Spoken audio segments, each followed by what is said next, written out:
Hola, ¿qué tal? Un saludo muy especial a todos los miembros del grupo de antropología de la alimentación más allá de la comensalidad. Empezamos de nuevo la serie Entre Mesas, una serie de entrevistas a algunos de los miembros de este grupo, quienes nos van a despejar dudas con respecto a varios de los temas que se mueven en este grupo de Facebook. El día de hoy hemos invitado a Marisol Herrera y antes de darle la palabra a ella, voy a contarles un poco cuál ha sido su trayectoria académica y profesional. Marisol Herrera se formó como química en la Universidad Nacional Autónoma de México. Posteriormente realizó estudios de posgrado, obteniendo el grado de maestra en ciencias de los alimentos por parte de la Universidad Iberoamericana y de doctora en biotecnología por parte de la Universidad Autónoma Metropolitana. Como resultado de estos estudios, presentó varios trabajos en congresos nacional e internacional y algunos de los cuales se han publicado y citado. Su desarrollo profesional como investigadora se ha llevado a cabo en instituciones oficiales como el Instituto Nacional de Ciencias Médicas Salvador Subirán, la Universidad Autónoma Metropolitana, el Instituto de Química, la Universidad Nacional Autónoma de México, el Instituto de Investigaciones Atmosféricas, mientras que en el sector privado se ha desempeñado como saborista trainee y subgerente de investigación y desarrollo en Robert Ted de México, trabajando en el desarrollo de sabores para diversos clientes, entre los que se destacan Yoplait, Danone de México, Santa Clara y Parmalat, entre otros. Por último, Marisol actualmente participa en los seminarios de discusión sobre gastronomía molecular junto al doctor Hervé Tis. Bueno, Marisol, pues nos encanta mucho que estés aquí en estas entrevistas de Entre Mesas. Para nosotros es un gusto poder conversar contigo de un tema que te apasiona y que lo has estudiado y lo has trabajado largamente, que es la industrialización de los alimentos. Entonces, basados un poco en la experiencia que tenemos con algunos de los miembros que tienen algunos mitos o realidades sobre los alimentos industrializados, pues nos gustaría preguntarte cuáles son esos mitos que tú como química has visto, que nosotros manejamos y que realmente no son ciertos, ¿no? En torno a la alimentación industrializada. Hola Liliana, ¿cómo estás? Antes que nada, agradecerte la invitación para que platiquemos de este tema que es por demás siempre controversial, ¿no?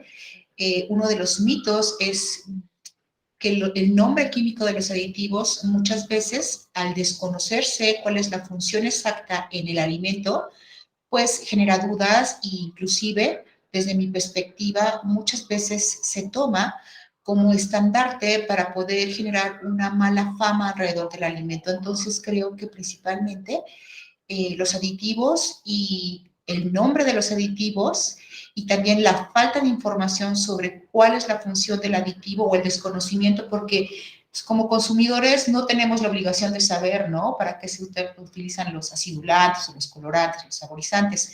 Y también luego lo etiquetamos con la palabra artificial, entonces peor tantito, ¿no? Porque hay que recordar que el glutamato monosódico, si tú estudias precisamente la historia del origen de cómo se aísla este aditivo, pues te das cuenta que el origen es totalmente natural y además vegetal, porque se aísla de las algas, ¿no?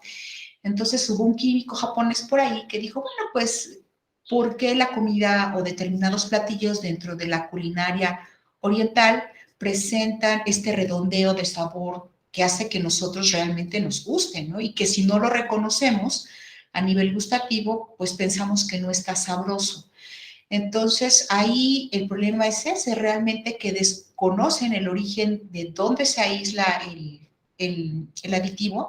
Muchos de ellos se aíslan de fuentes naturales, ¿eh? Que se industrialice la producción, eso es otra cosa, ¿no? Uno como científico de los alimentos no se levanta todos los días decir, a ver qué aditivo voy a ocupar, pues porque además, como sé que va a ser un éxito seguro, todo México lo va a consumir y en 5 años va a tener cáncer. Créeme que eso no piensa uno, ¿eh? No, no, porque también aquí hay otro problema importante, la cuestión de la bioética. Ajá. Entonces, todas las personas que estudiamos ciencia de los alimentos, tecnología, ingeniería de alimentos, oye, es una materia que muchas veces se lleva, ¿eh? La cuestión de la bioética. Y en esto es, checa tu legislación, ¿no? Checa que esté en códex, ¿no? Cómo está la legislación en México, no puedes utilizar esto. Entonces, yo creo que desde la misma academia, generalmente nosotros hacemos el mejor esfuerzo por no producir alimentos que estén llenos de tóxicos. Ahí es en donde precisamente eh, tenemos que hacer una labor de divulgación científica para poder empezar a generar una cultura y una conciencia de que, bueno, sí es malo, pero a lo mejor se encuentra en una concentración que está permitida legalmente. Ese es el ideal, ¿no? También, que todos los aditivos alimenticios se encuentren añadidos a los alimentos en concentraciones en donde no generen un daño secundario, ¿no? O colateral. Eso yo creo que es lo principal. ¿Hemos tenido que recurrir a estos alimentos artificiales o ha tenido que industrializarse el procesamiento de alimentos justamente porque algo pasó en nuestra alimentación que inicialmente era pues muy natural, ¿no? Venía del campo a la ciudad. Bueno, aquí hay que recordar dos cosas. Nosotros procesamos alimentos desde la antigüedad, ese es un hecho, independientemente de que hayamos llegado o no al proceso de la famosa industrialización, ¿no? Entonces, siempre hay que tener un contexto histórico, un hilo histórico, para poder entonces recordar el por qué se da esta industrialización de los alimentos. Evidentemente, la primera es el nacimiento de estas ciudades o localidades, pues sí, citadinas, ¿no? Y no tienes un acceso pronto a los alimentos frescos, por así decirlo. Esa es una. Luego, la segunda es la demanda de alimentos que cada vez es mayor, ¿no? Y entonces ahí se va hilando que van creciendo los asentamientos urbanos, evidentemente, tenemos que comer.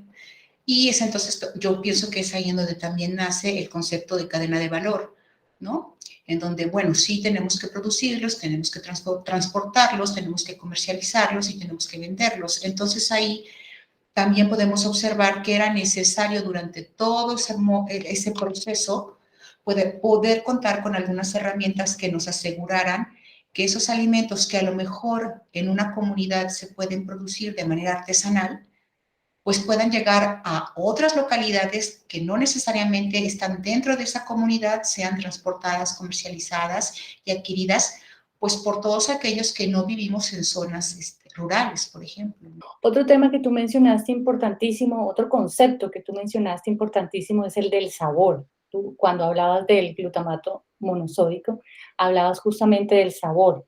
Tiene que saber bien para que la gente lo consuma, ¿no? Ajá. Este, Es la premisa siempre, ¿eh?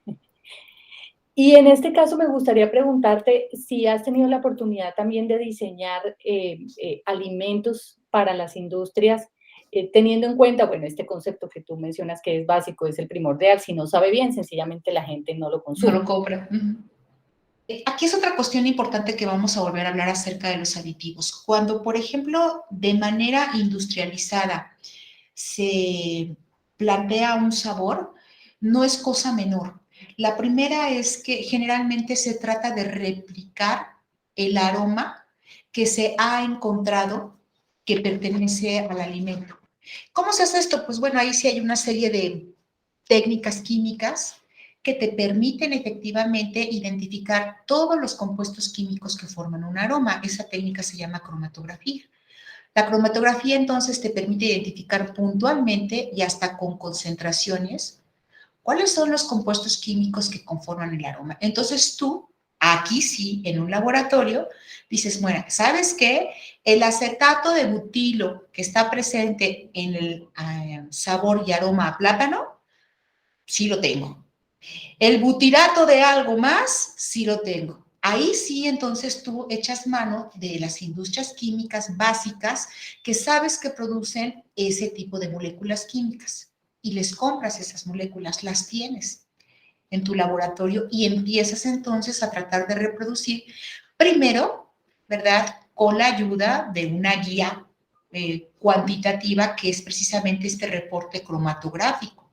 Entonces no haces más que pues, reproducir lo que la naturaleza tiene, ¿no? Que es en este caso el aroma y el sabor.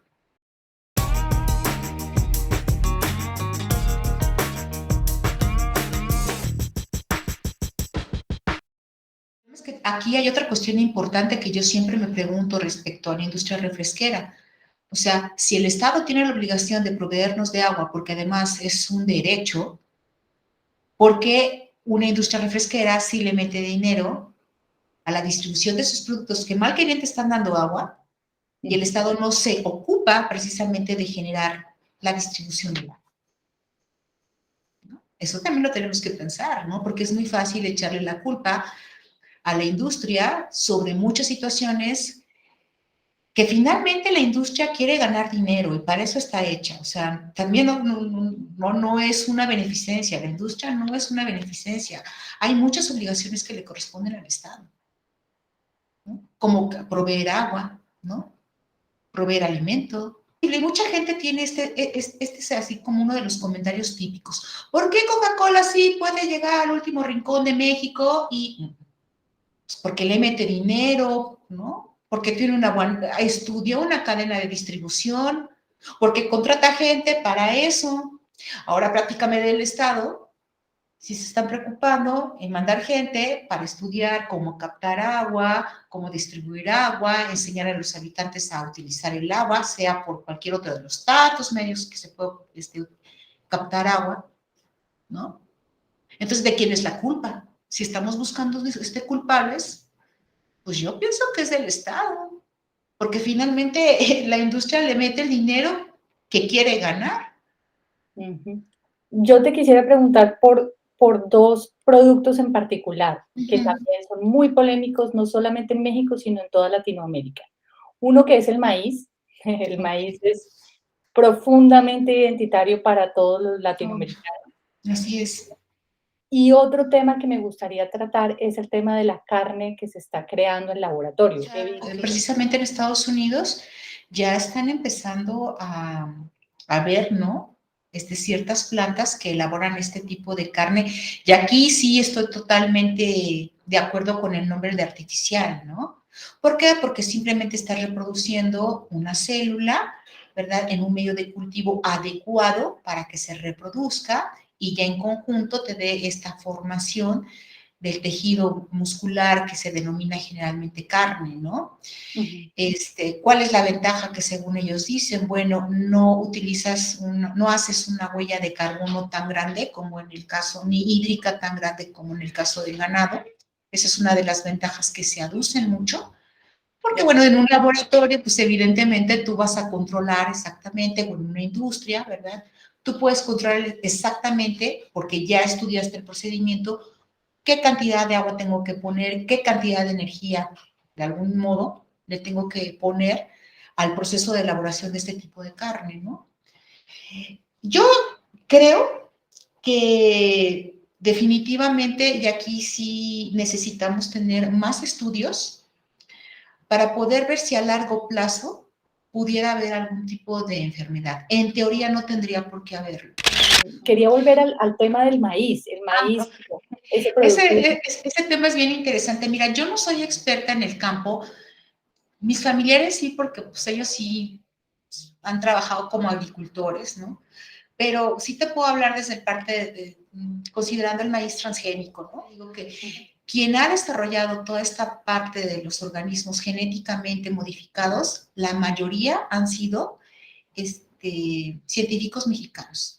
Entonces, ¿en qué consiste? Simple y sencillamente, tú vas a hacer una modificación del gen, ¿no? No lo vas a hacer como se hacía antiguamente a través de las cruzas, ¿no? Para obtener un alimento híbrido, ¿de acuerdo? No. Ahora, gracias a la ciencia, tú puedes localizar exactamente qué gen es el que tú quieres modificar. Ajá.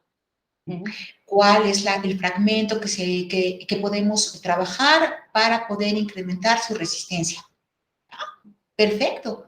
¿Resistencia a qué, Marisol? Bueno, pues resistencia, por ejemplo, a las plagas, porque generalmente el problema muchas veces son las plagas, y generalmente también al desarrollo de malezas.